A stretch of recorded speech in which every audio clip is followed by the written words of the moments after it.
Ladies and gentlemen, there are moments in life when pain enters not just to wound us, but to wake us up. It catches us off guard. It hurts, yes, but it also reveals truths we've been avoiding. We don't always recognize it in the moment, but that pain we're so desperate to escape is often the very thing that forces us to grow. It shifts our perspective, challenges our choices, and ultimately changes what we're willing to accept. Tonight, I want to talk about that powerful transformation, about how pain, when we stop resisting it, doesn't just leave a scar, it raises our standards. It teaches us what we deserve, and more importantly, what we should never settle for again. Pain is one of the most misunderstood experiences in life. We often associate it with weakness, failure, or something going terribly wrong. But the truth is, pain is not an enemy, it's a message. It's your system, emotionally or physically, alerting you that something needs attention. It doesn't show up to sabotage you, it shows up to inform you. When you touch something hot, the pain in your hand makes you pull back, not because your body is failing you, but because it's protecting you. The same is true with emotional pain. It's feedback, it's guidance, it's your inner world's way of saying, something here isn't aligned, pay attention. Many people live their lives trying to avoid pain at all costs, but in doing so, they often miss the wisdom it carries. Pain doesn't show up without a reason. It's not random. It reflects something deeper that you might not be willing to look at when things are smooth. Maybe it's the exhaustion from overgiving in a relationship. Maybe it's the discomfort of pretending to be someone you're not. Maybe it's the ache that comes from chasing something that doesn't actually fulfill you. That kind of pain isn't there to punish you. It's there to wake you up. Pain can also be a signal of growth. Think about what happens when you start working out after a long break. Your muscles ache, not because you're weak, but because you're stretching, because your body is adapting. And in the same way, emotional pain can signal that you're moving into a new version of yourself. You're letting go of habits, people, or situations that once felt safe but are no longer serving you. That process hurts, but it's not failure. It's transformation in progress. What throws people off is how personal pain feels. It gets into your heart, your identity, your sense of self-worth. It makes you question who you are and what you deserve. But even that questioning is part of the feedback. If rejection stings deeply, maybe it's not just about the person who walked away. It's about the deeper belief you've been carrying that says you're not enough. That's feedback. If you feel anxiety every time you're around certain people, maybe it's not social awkwardness. It's your body signaling that these spaces are not emotionally safe for you. That's feedback. Pain brings clarity if you're brave enough to listen. There's a difference between pain that teaches and pain that traps. The pain that teaches comes with insight. It encourages reflection. It challenges you to make changes. But pain that traps you is often the result of ignoring the message. When we numb it, deny it, or pretend it's not there, the feedback becomes louder, more confusing, and more persistent. You start to feel stuck, not because there's no way forward, but because you haven't yet decoded what the pain is trying to reveal. That's why emotional honesty is so important. Being honest about your pain doesn't make you weak. It makes you wise.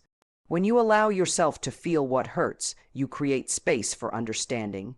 You begin to ask the right questions. Why does this keep happening? What pattern am I repeating? What boundary have I ignored? Pain becomes your compass, not your curse. It can guide you toward people who respect your worth, choices that honor your truth, and environments where you feel free instead of confined.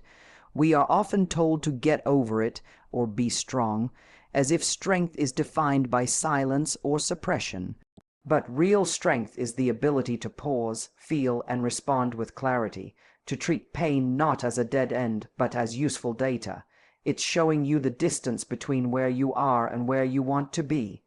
It's not judging you, it's revealing you. And when you learn to see pain not as something to run from, but something to learn from. It changes how you move through life. Pain isn't a flaw in your story. It's part of the plot. It brings contrast, it shapes character, and most importantly, it reveals truth. And the sooner you begin to listen to what your pain is trying to tell you, the sooner you can begin to align your life with what truly matters to you. Not out of fear, but out of clarity, not to fix who you are, but to uncover what's been buried underneath the noise. Growth doesn't happen when everything is easy. It doesn't arrive when life is convenient or when every step is smooth. Growth shows up in moments of uncertainty, in the chaos of change, and in the weight of discomfort. The truth is, most of the qualities we admire in others, strength, resilience, clarity, wisdom, aren't formed in times of comfort. They're born from struggle.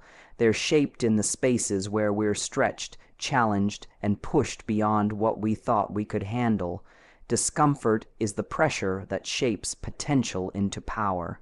It doesn't feel good, it rarely feels welcome, but it is necessary when you step into something new, whether it's leaving a toxic relationship, starting a business, setting a boundary, or speaking your truth. You are guaranteed to feel uncomfortable.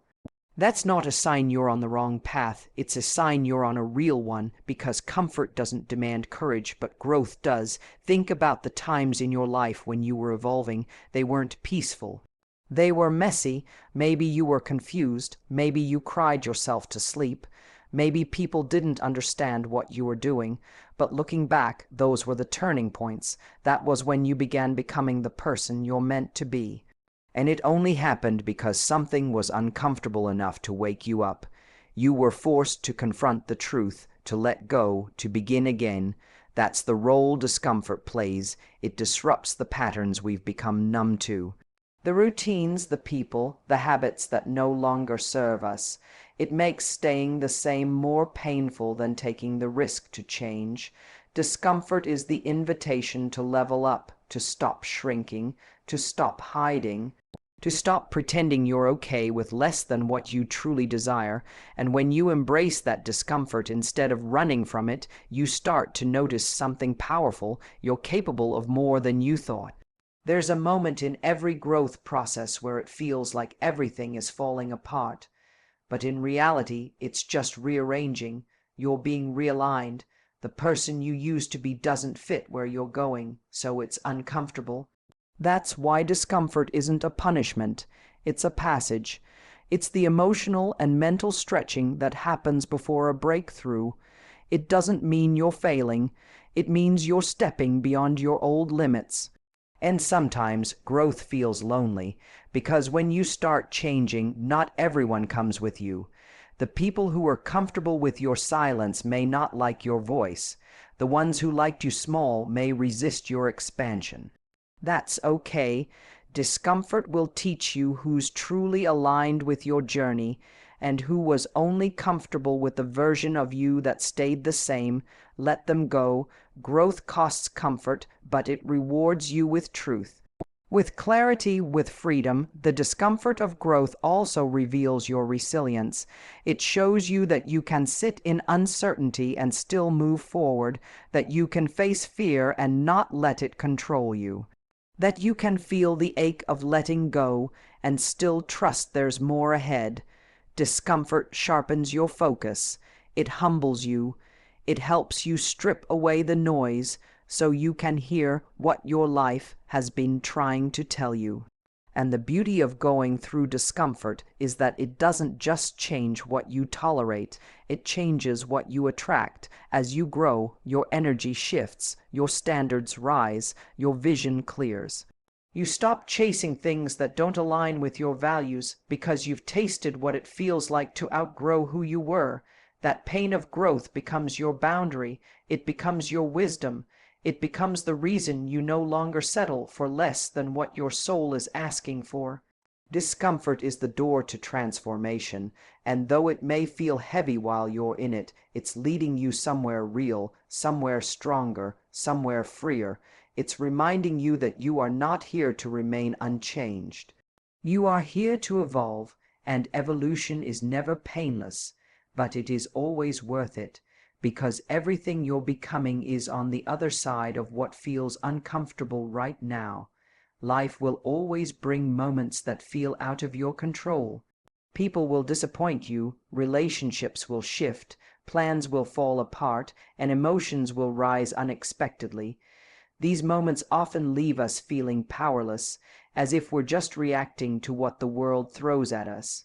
But the truth is, while you can't always control what happens to you, you always get to choose how you respond. That choice, your response, is where your real power lies. When something painful happens, your first instinct might be to lash out, shut down, or blame someone else.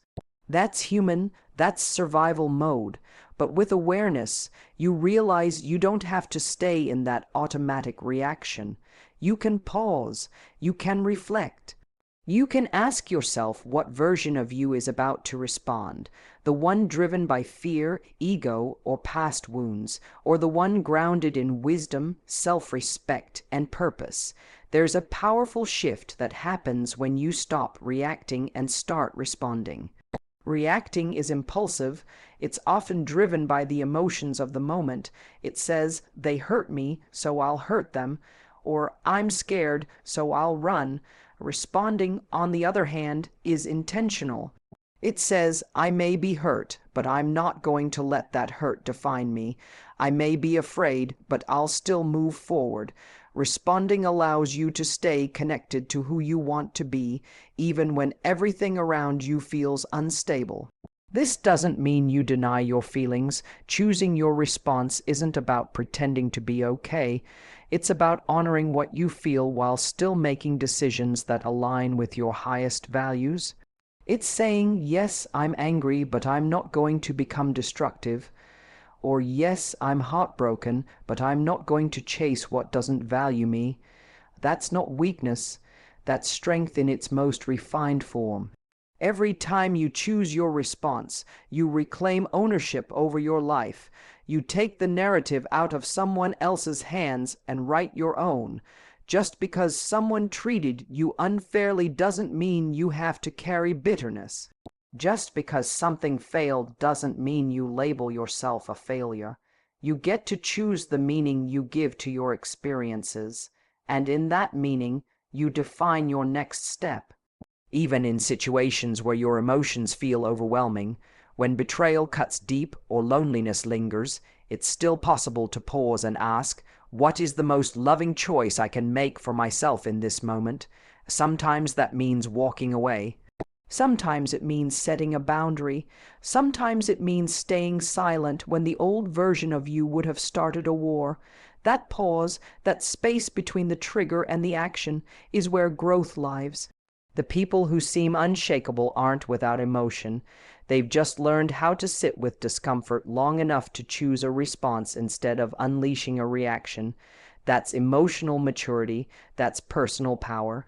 And the more you practice it, the more you realize you're not at the mercy of your circumstances. You are and always have been the author of how you respond to them. In relationships, this matters more than most people realize. If someone hurts you or ghosts you or criticizes you, it's tempting to act from pain. But when you choose your response, you protect your peace. You don't lower yourself to match their behavior. You rise above it, not to look better, but because that's where your self-worth lies. Your response becomes your boundary. Your silence can be a message. Your calm can be your power. Choosing your response doesn't mean every moment feels good. It just means you don't give your power away to temporary emotions or external events. You learn to lead yourself through hard moments. You build trust with yourself. You begin to realize that while you may not always choose what happens next, you always choose who you are in the face of it. And that choice shapes your character, your energy, and the life you ultimately create. Pain has a way of shaking us awake. It exposes the gap between what we've accepted and what we truly deserve. When you're in pain, especially emotional pain, it creates contrast between what was and what you now know you can no longer tolerate, and in that contrast, something begins to shift inside you. You begin to see clearly.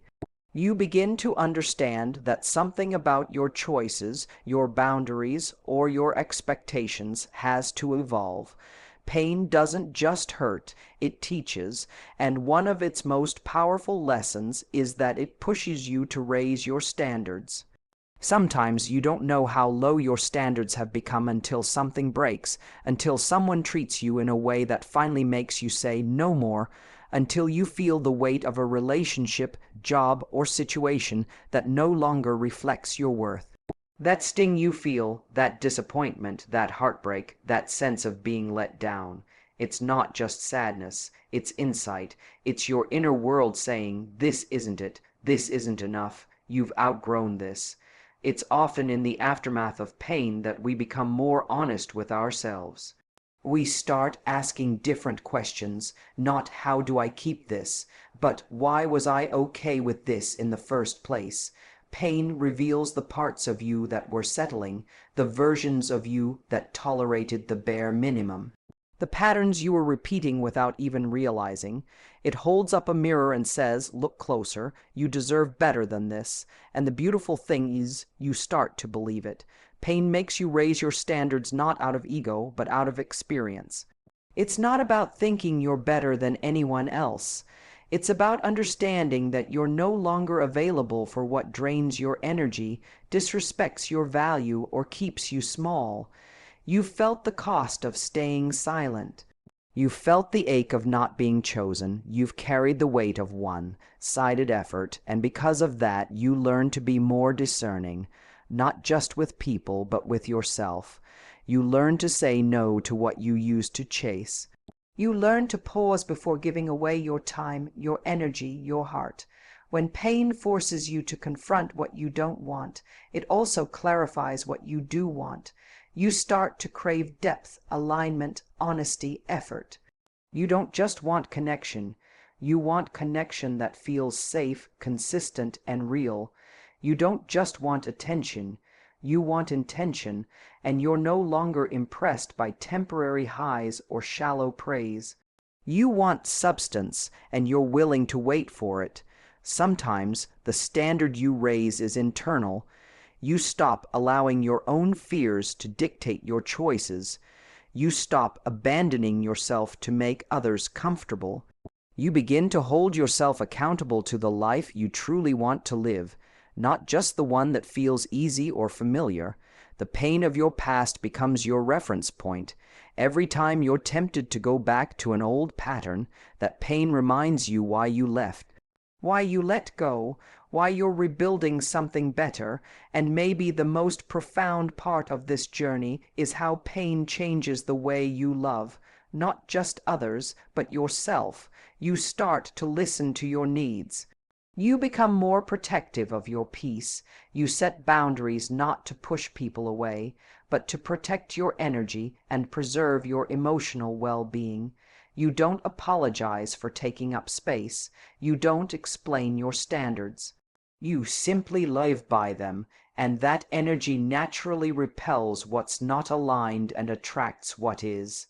The people who come after your pain, the ones who meet the version of you that's risen from it, don't get the same access as those who knew you before. Not because you're bitter, but because you've done the work, you've learned the lesson, you've earned the clarity. You no longer operate from a place of lack, you operate from a place of knowing, and that changes everything. Pain doesn't just change you, it refines you, it sharpens your vision, it elevates your expectations. It helps you grow into the kind of person who refuses to settle. And once you've tasted that kind of growth, once you've walked through the fire and come out clearer on the other side, you don't go back to what burned you. You build something stronger, wiser, and more aligned, because now you know your worth. If you find yourself in the middle of pain right now, know this: it's not without purpose. That discomfort you feel, it's trying to awaken something in you. It's trying to remind you that you're worthy of more, capable of more, and ready for more. Let that pain be your pivot point. Let it refine your standards, not lower your hope. And if this message spoke to you, share it with someone else who needs to hear it. Like, comment, and subscribe if you want to keep walking this path of growth together. Your healing is your power and your standards. Those are your legacy.